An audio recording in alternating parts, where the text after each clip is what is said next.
1.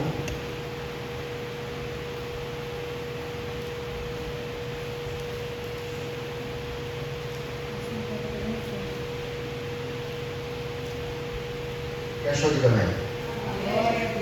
Amém. E uma mulher das mulheres dos filhos dos profetas clamou a Eliseu dizendo: meu marido, teu servo, morreu, e tu sabes que o teu servo temia o Senhor. E veio o credor a levar os meus 2 filhos para serem escravos. E Eliseu lhe disse: que hei de eu te fazer? E te eu de fazer? Ou melhor, o que eu posso fazer por você? O que eu tenho a ver com isso? Declara-me o que tens em casa. E ela disse: a tua serva não tem nada em casa, senão uma botija de azeite. Então disse ele: vai, pegue para ti vasos emprestados a todos os teus vizinhos, vasos vazios, não poucos. Então entra, fecha a porta sobre si e sobre os teus filhos, deita o azeite em todos aqueles vasos, e põe à parte o que estiver cheio. Partiu, pois, ela, fechou a porta sobre si e sobre os seus filhos, e lhes trazia os vasos, e ela os enchia. E sucedeu que, cheio que foram os vasos, disse a teu filho: traz-me ainda um vaso. Porém ele lhe disse: não há mais vaso nenhum. Então o azeite parou. Vamos orar? Senhor meu Deus, graças eu te dou, a Deus, por estar na tua presença. Manifesta, Deus, o teu poder e a tua graça. Fala aos nossos corações, não somente aquilo que queremos ouvir, mas aquilo que precisamos ouvir nessa noite. Em nome do Senhor Jesus, amém. Pode sentar. Glória, aleluia, glória. Poderoso, aleluia.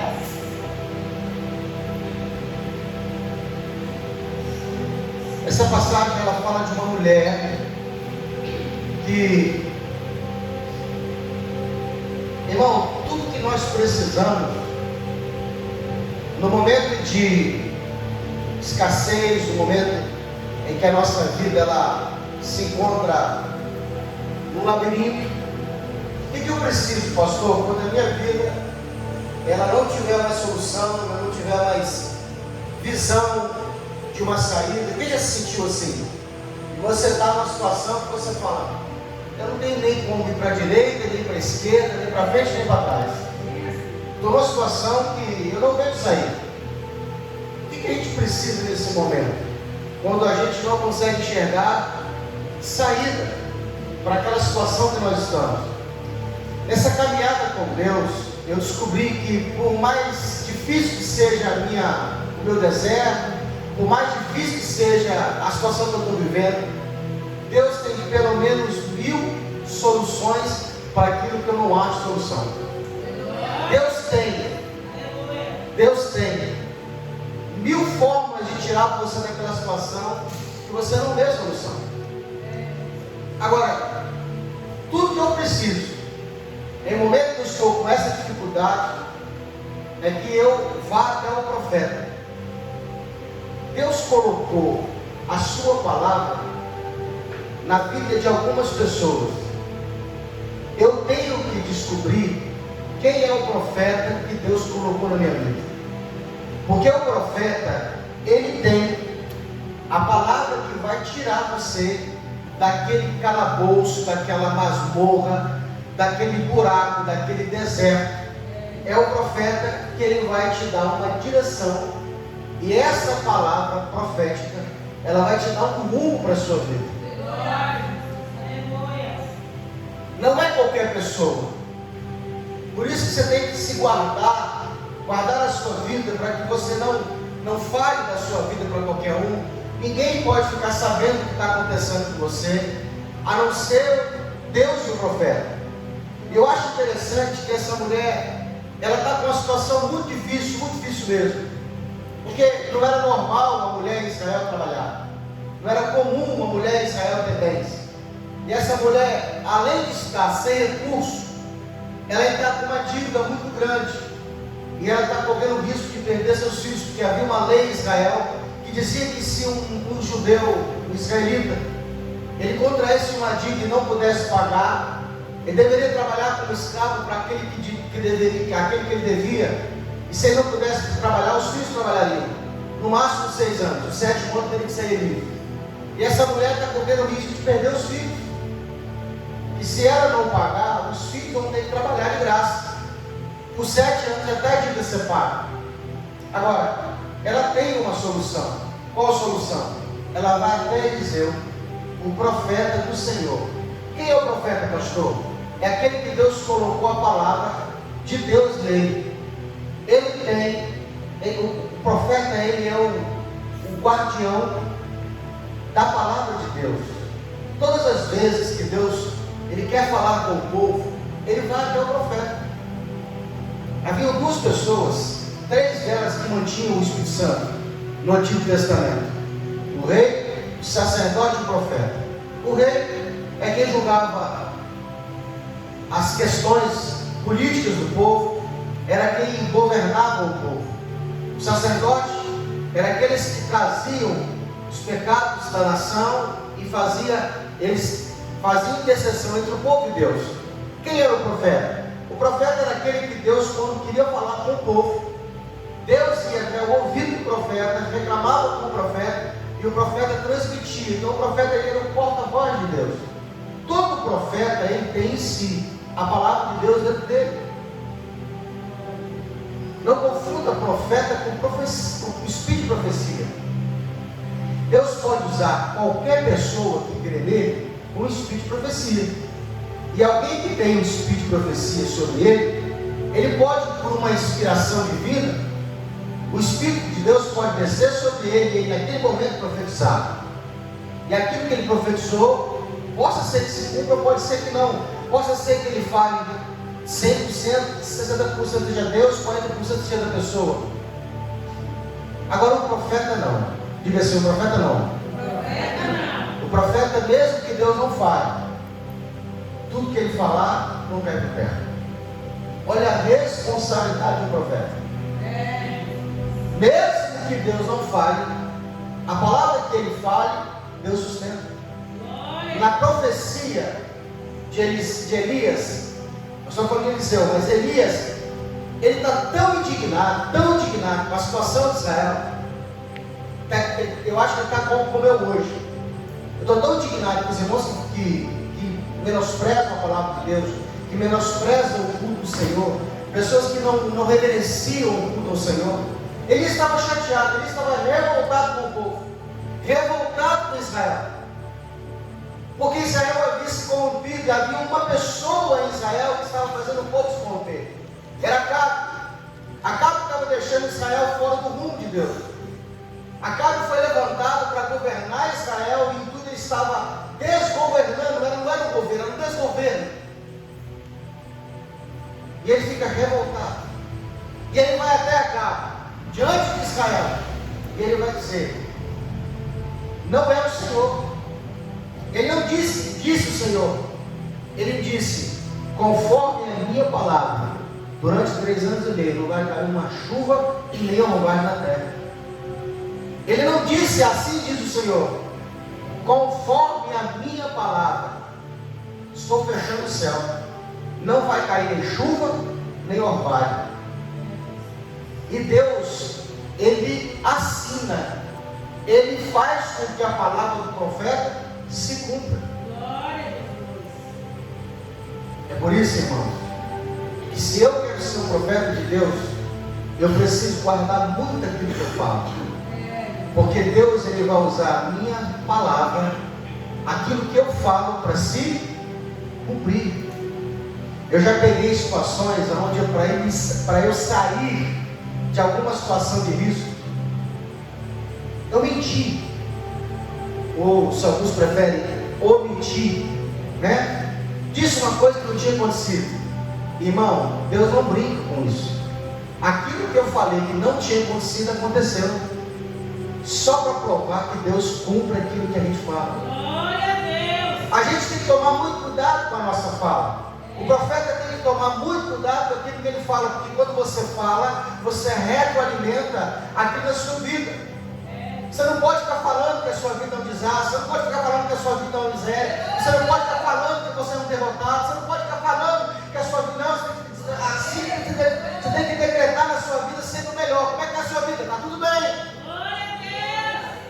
A Bíblia diz que uma mulher que foi abençoada pelo profeta Eliseu, o filho dela morre. E ele havia profetizado que ela teria um filho. E quando o filho morre, ela sai e deixa o menino no quarto, passa pelo marido, manda colocar o jumento, a montar um jumento para que ela pudesse ir até o profeta. Eliseu olha ela vindo, e ele fala assim: vai até aquela mulher e pergunta o que está acontecendo com ela, porque é normal que ela venha para cá. E o ajudante, Geazi, vai até a mulher e pergunta: está tudo bem com você? Tudo bem com seu marido? Tudo bem com a sua casa? E ela responde: está tudo bem. Por quê? Porque aquilo que ela está guardando de mágoa, de tristeza e de rancor, ela não fala com qualquer um, ela fala com quem pode resolver. E ela só fala ao profeta. Então a gente tem que tomar cuidado com aquilo que a gente declara, porque na nossa fala existe poder. Olha o que essa mulher chega. Ela chega diante do profeta e fala assim: olha, a minha vida está um aperto, estou endividada e eu vou perder os meus filhos. E ele pergunta para ela: o que é que você tem na sua casa? Me declara agora o que tem na sua casa. E ela vai dizer o quê? Não tem nada. Já viu quando alguém te pede dinheiro, quando seu filho te pede dinheiro e você não quer dar, e você fala: eu não tenho dinheiro. Você não fala que tem e não quer dar. Você fala que você não tem dinheiro. Mesmo tendo dinheiro, você está profetizando a sua vida que você não tem dinheiro. Já viu quando alguém fala com você assim: fulano é cheio de dinheiro, você fala: ele é pouco, não é muito. Não, pastor, eu não posso falar porque alguém vai me pedir emprestado. Aprenda a falar não. Você fala assim: eu tenho dinheiro, mas o que eu tenho eu não posso te emprestar. Você tem que falar que você tem dinheiro. Você tem que falar que você tem riqueza. Olha o que a Bíblia diz. Os discípulos de Jesus estão, após a morte de Jesus, no pináculo do templo, aonde tinha um homem que estava enfermo, estava paralítico. E esse homem esperava que algumas pessoas que passassem dessem esmola para ele. A Bíblia diz que vindo João, Pedro e Tiago, na hora da oração, ele olha esperando que esses homens lhe dessem alguma coisa, moeda, dinheiro. E quando eles olham para aquele paralítico, olha Pedro, ele não disse: eu não tenho dinheiro. Ele disse: eu não tenho prata, não tenho ouro, mas eu tenho algo maior do que a prata e o ouro. Aquilo que eu tenho te dou. Levanta e anda, em nome de Jesus. Porque mesmo recebendo, alguém pode te escravizar. Mesmo que você dê, mesmo recebendo, você pode ser um escravo. E a vontade de Deus não é que você seja escravo, é que você seja livre. A Bíblia diz que Israel ficou 430 anos no Egito como escravo. Mas esses 430 anos, Israel não era escravo. Durante um bom período que Israel passou no Egito, eles eram bem tratados. No tempo em que o José estava vivo, no tempo que o faraó estava vivo, Israel não era escravo, ou seja, Israel era sustentado pelo Egito. Mas quando morre José, quando morre o faraó, e a memória de José se apaga, eles escravizaram o Israel. O Egito pode estar te dando alguma coisa, mas mesmo assim te vê como escravo. Esse homem queria ouro e prata. E ouro e prata é para poder fazer o quê? Ser dependente. E toda pessoa que recebe esmola é dependente. Vou pegar um gancho aqui. Esse governo não quer que quem receba o Bolsa Família possa trabalhar. O antigo governo, a pessoa podia receber o auxílio emergencial, o Bolsa Família e continuar trabalhando. Porque a intenção do antigo governo é que você se tornasse tão próximo, que aqueles R$600 ficasse significante para você. Você fala assim: eu não quero essa miséria, eu quero aquilo que Deus tem para me dar. Tome cuidado com aquele que quer te dar e te escraviza. Diz assim: ó, você só pode receber os 600 se você não puder trabalhar. Porque você se contenta com a miséria e nunca vai ver a fonte, nunca vai ver a riqueza, nunca vai ver aquilo que Deus tem para te dar. Esse homem que estava vivendo na porta famosa, ele vivia a troco de esmola. A esmola, você viveu o dia de hoje. E esse homem estava se encostando na sua doença, e ele pediu esmola, e vendo Pedro e João, ele falou assim: lá vem aquele que pode me dar mais uma esmola, mais um dia de trabalho, mais um dia de sobrevivência. E Pedro falou assim: eu não vou te dar esmola, não vou te dar ouro nem prata, eu vou te dar muito mais, eu vou te dar a condição de você ser livre e viver de sua própria perna, do seu próprio esforço, eu vou te dar libertação. Glória a Deus, aleluia. Agora, essa mulher está dizendo para ele: eu não tenho nada em casa, a não ser um pouquinho de azeite, numa botija. Então ela declara que ela tem um pouquinho de azeite. E aí o profeta profetiza sobre ela: vai para a tua casa, assim diz o Senhor. Mas antes de eu te dar a palavra de profecia, eu vou te dar um conselho. Vai nos seus vizinhos, bata na porta dos seus vizinhos e pega vasos emprestados. Todas as vezes que Deus for fazer algo na sua vida, antes que Ele te entregue o que Ele tem para te entregar, Ele vai sempre te mostrar por meio de visão, revelação, sonho e inspiração. De novo, todas as vezes, antes que Deus te entregue aquilo que Ele preparou para você, Ele vai te mostrar por sonho, visão, revelação ou intuição.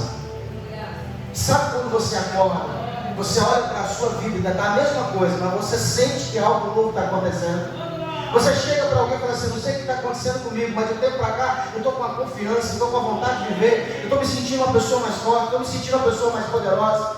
Você olha para a sua dispensa, continua a mesma coisa. Você olha para a sua casa, a mesma coisa. Os boletos não podem chegar, mas você, eu não sei porquê, mas algo dentro de mim começou a mudar, algo dentro de mim começou a crescer. Eu estou sentindo que algo novo vai acontecer, eu estou sentindo que águas novas vão vir, eu estou sentindo que vai vir um tempo diferente na minha vida.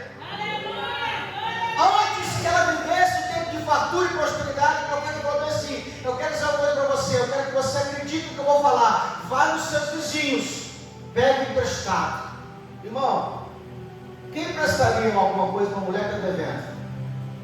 Quem emprestaria?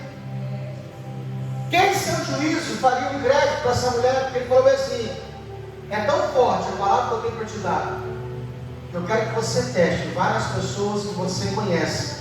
Pegue vasos emprestados, não poucos, muitos vasos. Toda palavra profética, antes que ela se cumpra na sua vida, ela passa pelo teste do fogo. Eu preciso crer que aquilo que Deus falou realmente vai acontecer. Glória a Deus, aleluia. Todas as vezes que Deus profetizar na sua vida algo bom, você vai passar por um momento de provação, em que você tem que crer ou não que aquilo que Deus falou foi verdade ou não na sua vida. Pastor, Deus profetizou que você é uma pessoa muito próspera, mas você olha para a sua vida e está piorando. O carro acabou de quebrar, a gasolina acabou do tanque. Você fala: que prosperidade é essa? Antes da profecia eu era mais próspero depois da profecia. A passagem de Abraão, quando ele pergunta para Deus como ele vai saber que ele vai ter filhos, o Senhor manda ele separar ali as ofertas, e ele separa as ofertas uma do lado da outra. Tu dia eu explico melhor sobre isso. Mas é interessante que no momento em que Abraão separa as ofertas, vem uma escuridão muito grande, tudo fica negro, tudo escuro. Tudo aquilo que Deus me prometeu, ela passa pelo teste do tempo, passa pelo teste de provação. Essa mulher, ela vai receber uma palavra profética de Deus através do profeta. Agora o profeta, ele vai liberar a palavra sobre ela, mas antes ele coloca ela à prova. É como se ele segurasse ela pela mão e dissesse assim: você confia em Deus? Você crê que Deus me use? Você crê que Deus pode mudar a sua vida? E ela vai dizer: eu creio. Então você vai fazer o seguinte: você vai sair daqui e vai pegar vasos emprestados. E por que ela precisa pegar vasos emprestados agora, antes que aconteça a profecia? Para que ela creia que realmente Deus é poderoso. Porque Deus foi no coração das pessoas e começou a mudar o coração das pessoas. Porque todas as vezes que Deus derrama sobre você uma bênção, ainda que você não creia na bênção, Deus vai levantar pessoas que acreditam no seu ministério, na sua vida, naquilo que Deus colocou sobre você. Eu fico imaginando ela descendo um monte, achando que nada tinha acontecido com ela, mas nela já estava gerando uma prosperidade. Porque talvez você ache que o milagre estava no vaso. Talvez você ache que o milagre estava no azeite. Não. O milagre, levanta, mas deixa assistir o culto. E só liga para mim que ele sabe que eu sou pastor. Porque alguém você pode perguntar assim, como que pode? Não, mas chega a ouvir o culto. Ele aprende a não ligar mais para mim esse horário. Fica imaginando. Eu já olhei para essa passagem várias vezes. E ficava assim, aonde estava o milagre?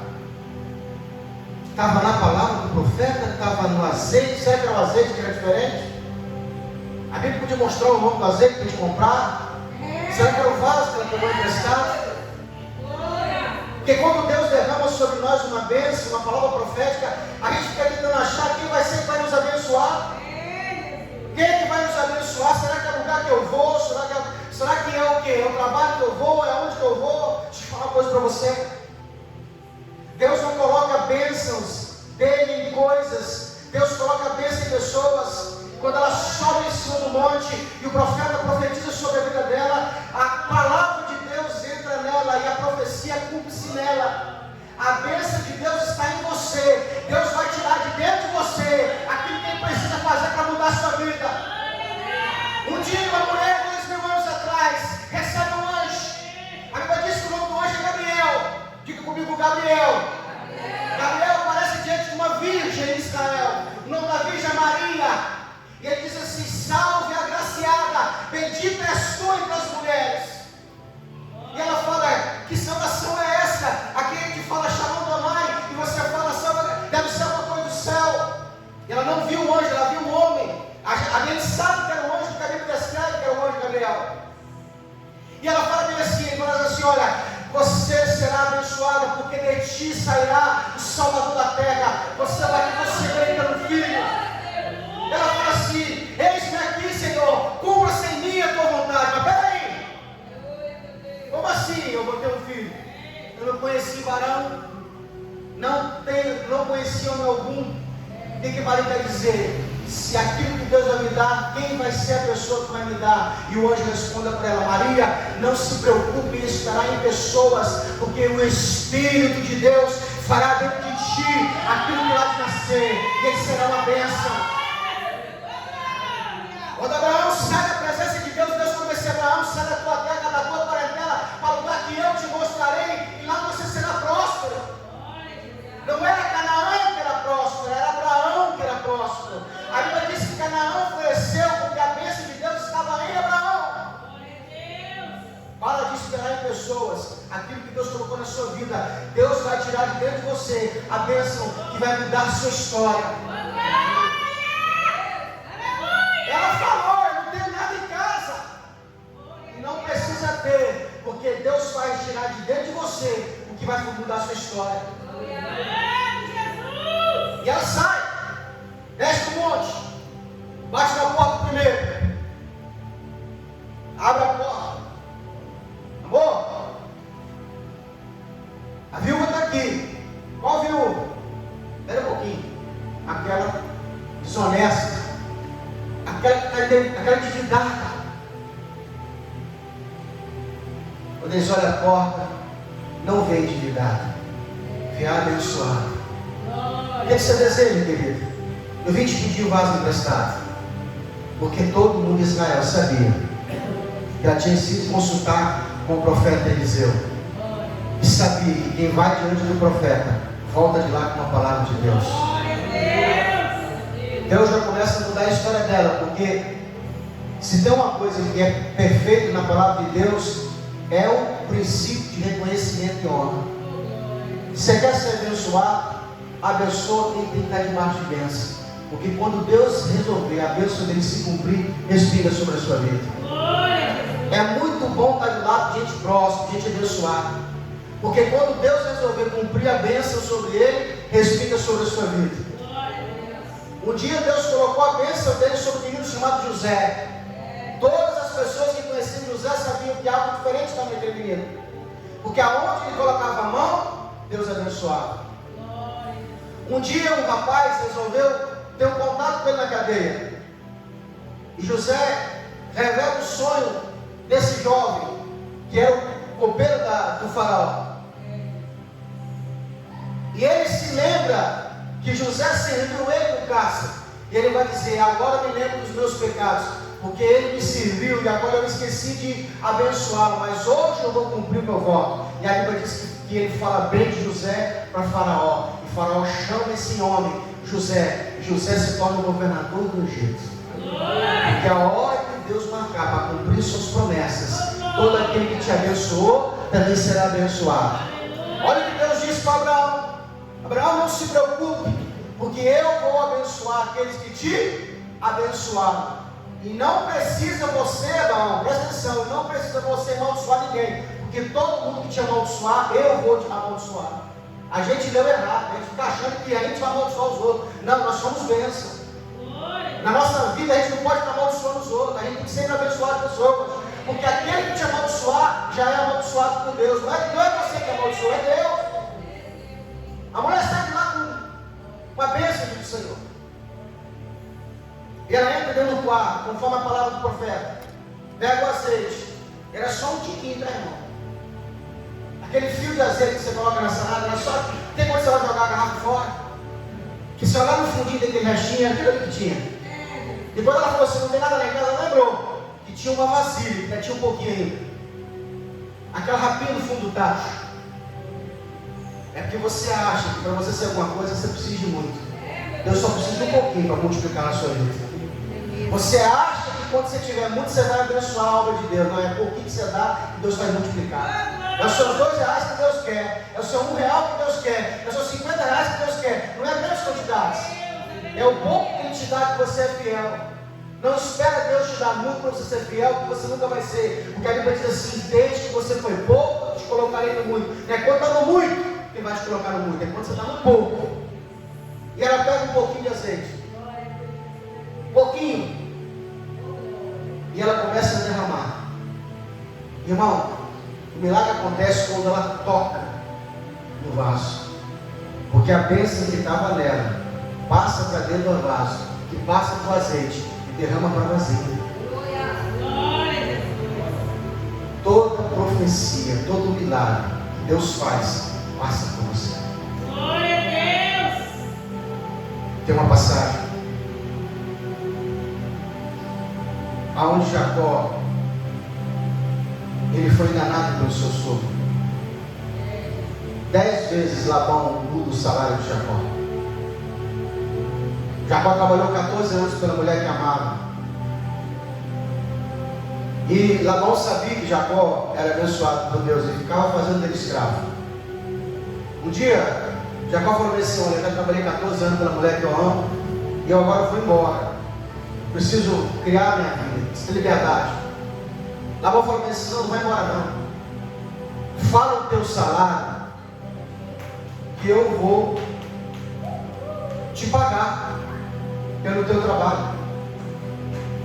A Bíblia diz que é mais ou menos assim o acordo que Labão fez com Jacó. Você vai tomar conta da minha granja. Você sabe que os pindinhos, você sabe que sempre sai amarelo. Mais ou menos assim. Você vai tomar conta da minha granja. Todo pintinho que sai amarelo é meu, que nascer preto é seu. Todas as ovelhas que nasciam saíam brancas. A que nascer malhada é tua. E a Bíblia diz que Labão separava as escuras no canto e deixava Jacó só tomar conta das brancas. Pastor, que mal é isso? A Bíblia diz que não tem mal nenhum, Jacó aceita.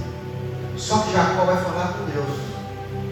E ao falar com Deus, Deus fala assim: Jacó, não tem problema, pode aceitar, eu estou no negócio. Vai lá na floresta, pega um pedaço de árvore, um galho, corta nele e faz listras nele. coloca onde as ovelhas vêm beber água. Pastor, isso é o que? Macumba? É campanha? Não, o nome disso é ato profético. Você precisa entender o que é ato profético. É Deus te mostrando, fazendo você enxergar aquilo que vai fazer na sua vida. Labão Jacó precisava ver, não eram as ovelhas. Era Jacó que tinha que mentalizar as listas. E a Bíblia diz que quando as ovelhas vinham beber água, elas pariam vacas, cabritas, malhadas.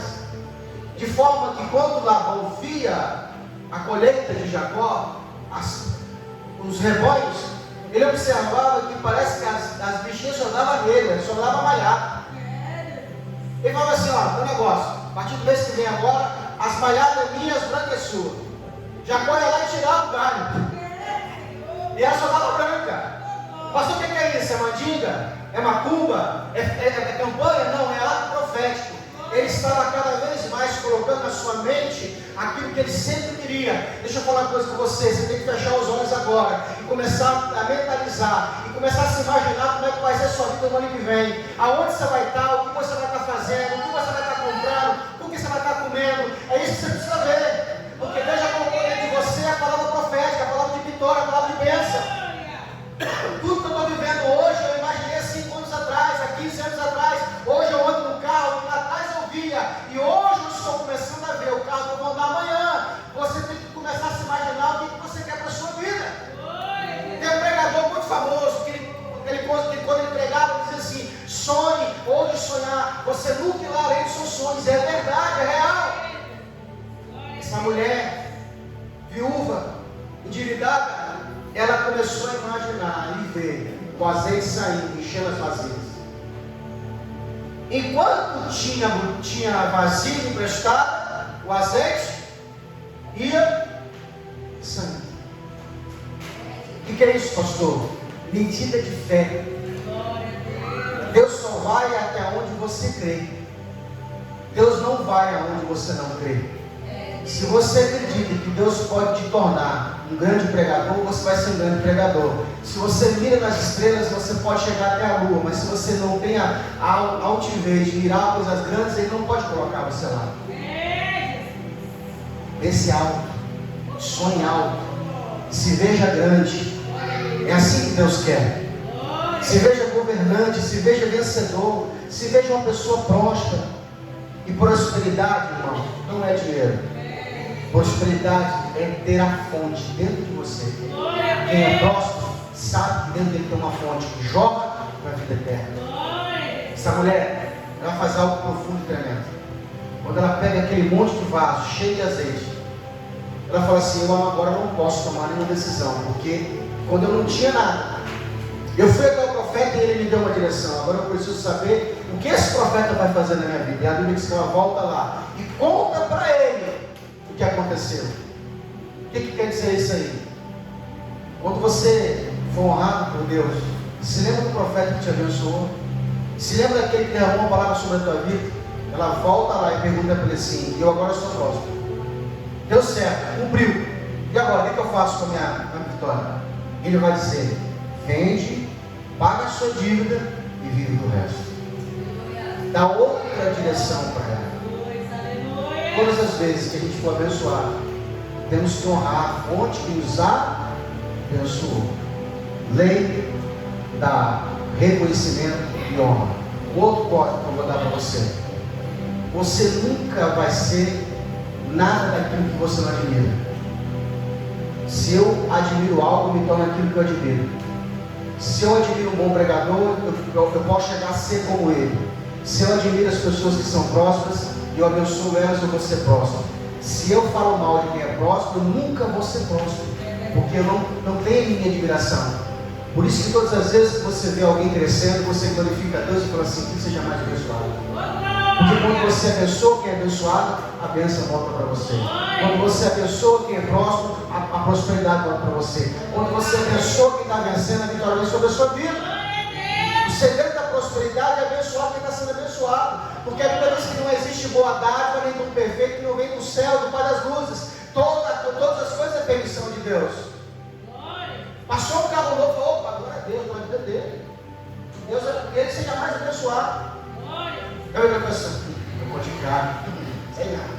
se achando. Nunca vai ter carro. Nunca vai dar aquele carro novo. Por quê? Porque a inveja é o maior sinal de desonra que existe. E inveja não é querer aquilo que a pessoa tem, é tristeza que eu sinto porque a pessoa tem, ainda não tem.